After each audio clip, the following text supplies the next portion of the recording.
여러분 반갑습니다. 오늘 방송을 시작하겠습니다.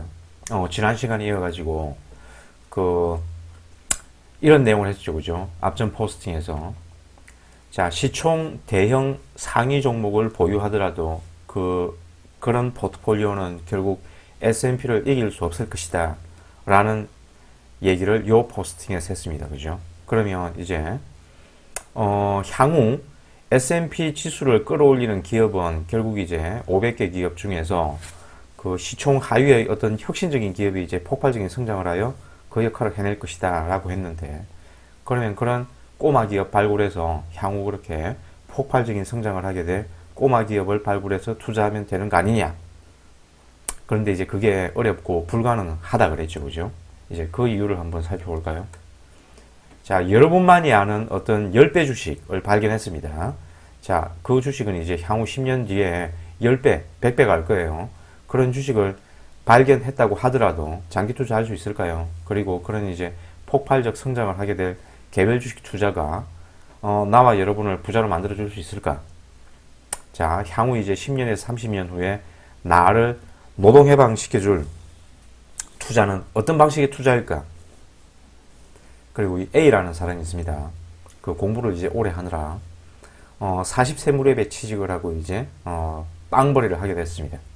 그래서 이제 늦게 취직했으니까 자산 형성 레이스에서 이제 뒤처졌겠죠. 그래서 그런 조바심에 어떤 투자를 하고 있을까요? 자, 개별 주식을 그렇게 발굴해 가지고 10배거 이 10루타를 달성하기가 왜 어려울까? 그것은 예전에 이제 제가 요 아래 블로그에서 아마존의 상장 초기에 장기 투자에서 부자가 되기 어려운 이유를 설명한 것과 똑같습니다. 그런 부자 없다 그랬죠, 그죠?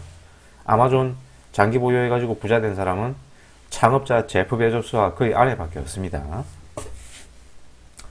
자, 이 주식은 무엇일까? 1997년 5월에 물론 아마존입니다, 아마존. 5월에 1.5달러에 당시 이제 상장 당시에는 18달러였지만 주식 분할 3회였습니다. 그 이후로 1.5달러에 상장해가지고 99년 불과 2년 만에 100배 도달했습니다. 100배 그죠? 105달러가 돼가지고 수익률 1400%. 2001년 4월에 다시 8달러로 떨어졌어요. 닷컴 버블에 MGD가 마이너스 92%네요. 자, 2년 만에 100배가 됐습니다. 그래도 부자 된 사람 아무도 없다 그랬죠. 개인 투자자는 부자 된 사람 아무도 없습니다. 2021년 5월에 자, 이 포스팅을 2021년 5월에 제가 올렸는데 2021년 5월에 아마존 주식 가격은 3,203달러로 상장 이후 누적 수익률이 32만 200%입니다. 상장 후 1만 달러를 투자했다면 지금 최종 자산은 32만 3만 달러, 3,200만 3만 달러가 됐을 텐데, 자, 이 주식은 아마존이며 개인 투자자로서 이 주식에 장기 투자에 거부가 된 사람은 아무도 없다 그랬죠. 대부분의 어떤 이런 개별주 투자자들이 수익은 짧게, 손실은 그냥 방치한다 그랬죠. 그래서 아마존에 투자한 개인들도 대개 많이 먹어봤자 10%, 50%, 뭐 100% 수익에 매도했을 것이고, MDD 마이너스 92%를 두드려 맞으면 그냥 자포자기하고 대부분 매도했을 것입니다. 자, 1997년 5월 당시에 여러분에게 아마존을 매수하라고 추천해준 당신의 이웃이 워렌 버핏과 피트 린치였대도 2000년 닷컴 버블의 MDD 92%를 두드려 맞으면 그 이웃들을 욕했겠죠, 그죠? 이런 개잡주를 왜 추천해줬냐고 이 블로그에서 인용한 내용입니다. 자, 그러면 여러분이 이제 과거로 돌아가가지고 1997년 5월로 돌아가가지고 이제 아마존이 향후에 32만 % 성장할 걸 알아요. 그래도 투자할 수 있을까요? 아마 그래도 못할 겁니다.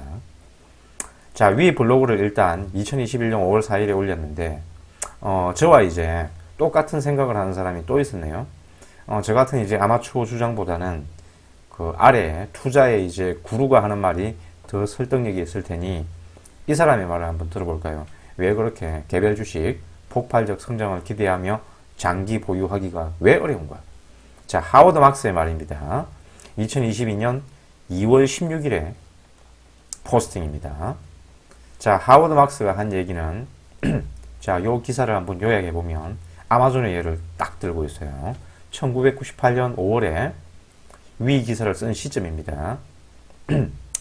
1998년 5달러에서 현재 위 기사를 쓴 시점입니다. 3,300달러가 됐습니다. 660배 상승을 했네요. 그런데 99년 85달러에 도달하거나 2년이 채 되지 않아서 17배가 됐다 그랬죠. 그죠? 그러면 이때 누구라도 팔고 싶겠죠. 2년 만에 17배가 됐어요. 제가 올린 포스팅에는 이제 상장 이후 97년 5월 상장 이후에 100배가 됐다 그랬잖아요. 그죠?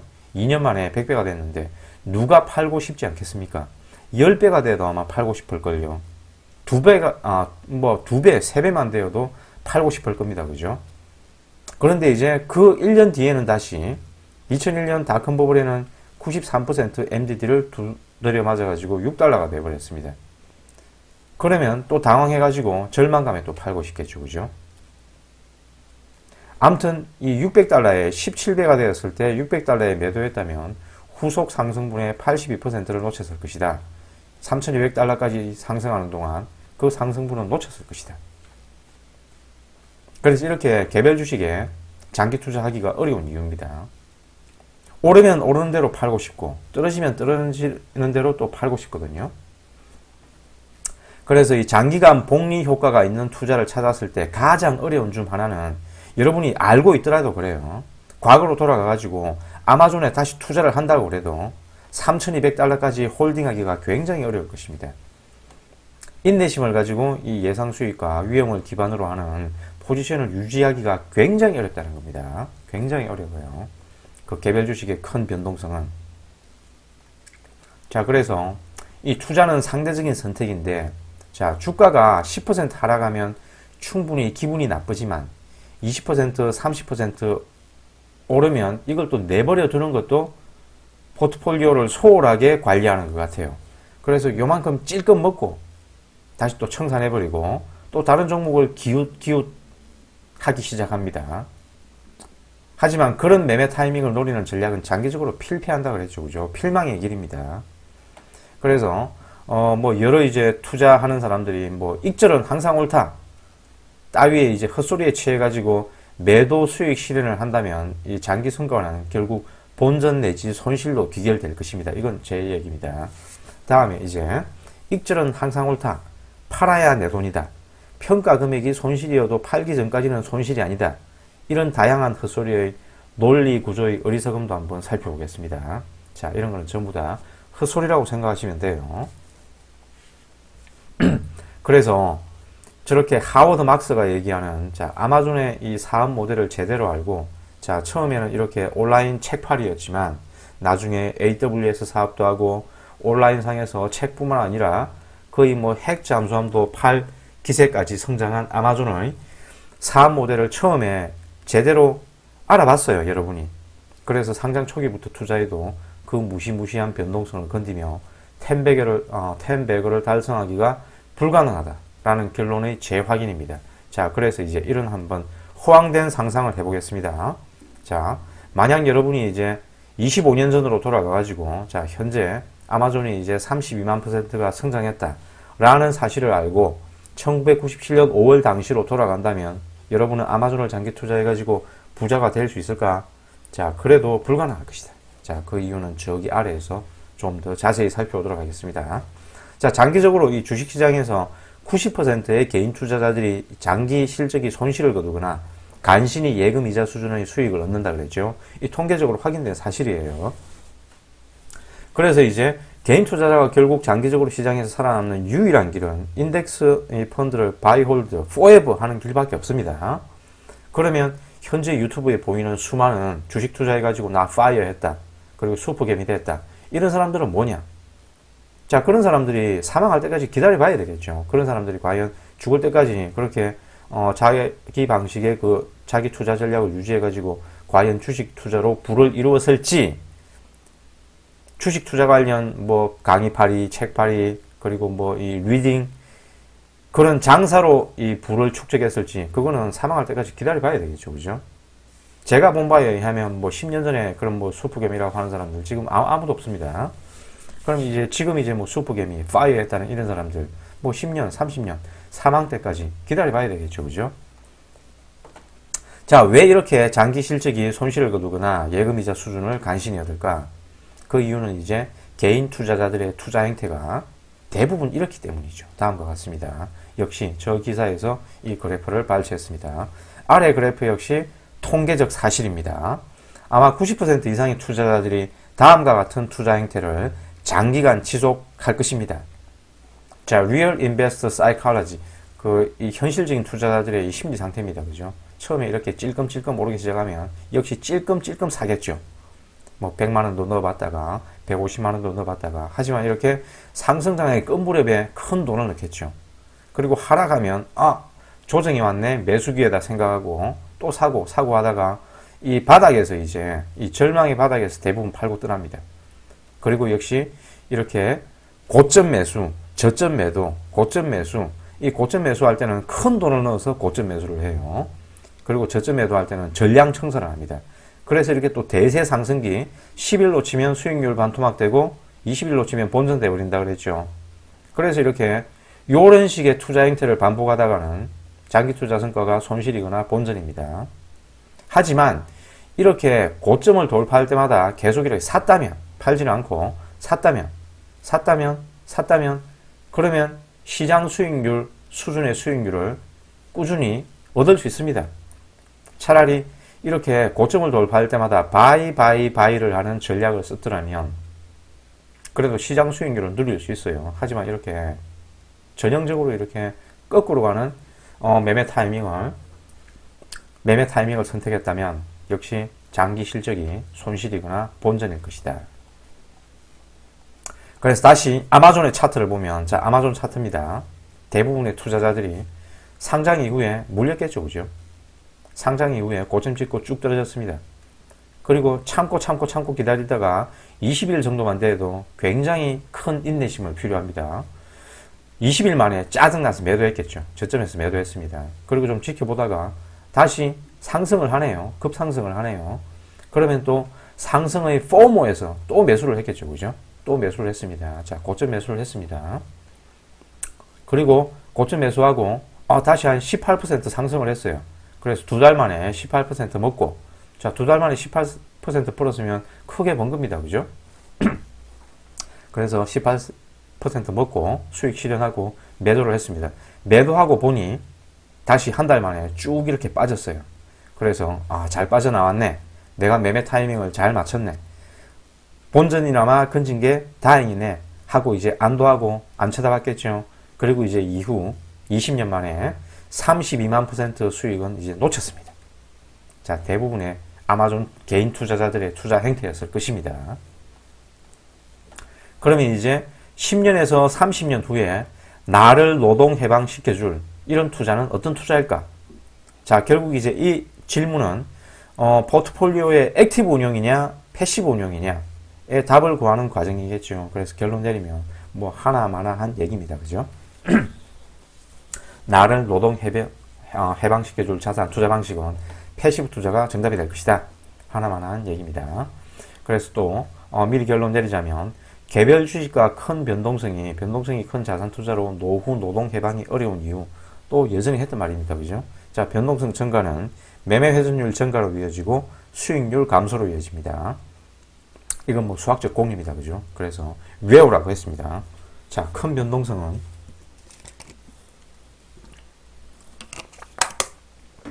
매매 회전율 증가로 이어지고 수익률 감소로 이어집니다. 그래서 투자에 있어서 여러분의 이제 자산 증식 과정은 저축금액 곱하기 1 플러스 투자 수익률 엑스포넨셜 거듭제곱입니다. 그죠? 투자 기간이겠죠. 자, 이 중에서 여러분이 통제 가능한 부분은 저축금액, 뭐 전략하고 돈 더 벌고 해가지고 저축금액을 늘리거나 줄이거나 할 수 있겠죠. 그죠? 그리고 투자 시간. 이 둘뿐입니다. 이 둘뿐. 하지만 여러분이 공부에 집중, 투자, 하는 데 있어 가지고 어떤 방법에 대해서는 여기에 집중되어 있죠. 투자 수익률을 높여보겠다. 하지만 이거는, 여러분이, 통제하기에 불가능한 부분이다. 이거는 시장이 점지해 주는 것이다. 즉, 여러분의 노동 해방에 필요한 것은 투자 시간과 저축금액, 투자에 필요한 이 저축금액 이 둘뿐이다. 둘뿐. 여러분이 통제 가능한 부분은. 그 투자 전쟁터에서 여러분의 이제 편이 되는 것은 유일한 여러분의 편이 되는 것은 시간밖에 없습니다. 시간밖에. 종목 선택, 마켓 타이밍 이런 게 중요한 게 아니라 그랬죠. 그리고 이런 건 불가능합니다. 그죠? 시간만이 유일하게 여러분의 편이 된다. 그래서 저기 A처럼 난 투자를 늦게 시작해 가지고 시간을 단축해야 돼. 이거는 역시 필망하는 길이죠. 투자 수익률을 높여야 돼. 이것도 역시 필망하는 길입니다. 라고 생각한다면 이제 시간을 단축해야 돼. 라고 생각한다면 여러분의 유일한 편인 시간마저 적으로 돌리는 어리석음을 범하는 것이다. 그래서 투자의 지평에서 Time is your friend. 자, 시간은 여러분의 친구지만 이런 타이밍을 맞추겠다라는 것은 your enemy가 된다. 그리고 이제 투자 자산에서 저렇게 10배그가 될 어떤 개별 주식을 발견한다 그러더라도 그런 변동성이 큰 자산은 결국 소액 투자에 머무르게 되겠죠. 뭐 100만원, 1000만원 한번 투자해 봅니다. 그죠? 여러분의 뭐 전 금융재산 1억, 10억을 한 방에 그런 개별 주식 한 종목에 몰빵할 수 있겠습니까? 안 되겠죠. 그죠? 그 소액 투자의 뭐 전체 자산의 뭐 5% 내지 뭐 10%에 머무르게 되겠죠. 그러면 자산 크기 때문에 장기적인 자산 정식에 크게 도움이 되지 않습니다. 이게 이제 미리 결론이에요. 자, 그래서 이제 A를 한번 살펴볼까요? A. 자, 시간이 이제 16분 지났는데 너무 기니까 일단 여기서 또 한번 끊고 다음 시간에 A 얘기는 다음 시간에 자세히 또 한번 해보겠습니다. A의 예를 들어보고 그리고 여러분이 과거로 돌아가서 아마존에 투자한다 그래도 장기 투자가 불가능한 이유 그것도 한번 다음 시간에 살펴보도록 하겠습니다. 이상 오늘의 영상을 마치겠습니다. 시청해 주셔서 감사합니다.